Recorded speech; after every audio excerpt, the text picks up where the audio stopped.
His knife see rustic labour dight, and cut up wee ready slate, trenching your gushing entrails bright like on a ditch, and then o'er a glorious sight warm reeking rich.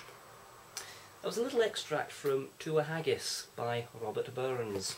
In case you can't tell, because I'm in Scotland, I kind of care about these things, today is Burns Day, or later on it'll be Burns Night. But it can't be Burns Night until it's night time, so let's see, it's 10 to 3, so about another half hour and it'll be completely pitch black out there, because it's Scotland. Burns Night, quick rundown of what it is. Basically you get a haggis, which is all the bits of a sheep which you wouldn't normally eat, put into a stomach container, and then you nom it. That's haggis, and you serve it with neeps and tatties, or, for those of you who are more Anglicanised, potatoes and turnips. I'm pretty sure that's the translation. Although some people swear to God it's something completely different.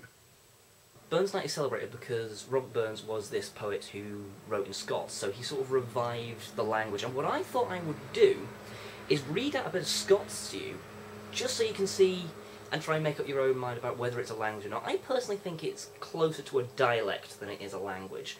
But I'm going to read you an extract from Robert Burns in the Scots language Wikipedia. Yeah. Robert Burns, 25th of January 1759 in Alloa, Ayrshire, to 21st of July 1796 in Dumfries, called Robbie or Rabbi Burns, and all is the national poet of Scotland. He writes in Scots, we wail the English influence. Already I'm losing the will to live.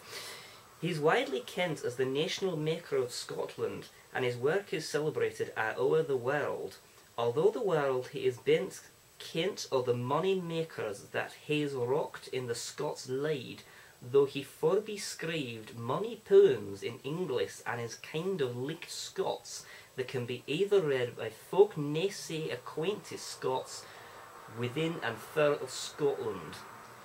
Burns is after regarded as the pioneer of the Romantic movement, and after his death he became a symbol of important spring-tide or inspiration to the thunders of the both liberalism and socialism. They don't have a word for socialism in Scots, go figure. He has become a cultural icon of Scotland, and albeit of Scotland itself is among Scots and has flitted to from its earths. Forby his own companions, Burns, I don't even know what that's attempting to be, engaged folk songs frae Thor, Scotland and all. After revising or adapting them, the best kent of there is Auld Lang Syne, that's lilted in hogmanay at Scots way hay. That's Hayes, Wellesby Saws and the national anthem for Scotland. I their poems and songs o' his that bide weel kent. I thought the well the day include a red rose, a man's a man and that's that, to a loose, to a muss, the battle of Sherrimere, and a fond kiss. That was bloody hard work. I guess it kind of is like its own language in that it's sort of like French in that you can decipher it, but there's a few curveballs in there where you're just like, what the hell is that? So that's the Scots language.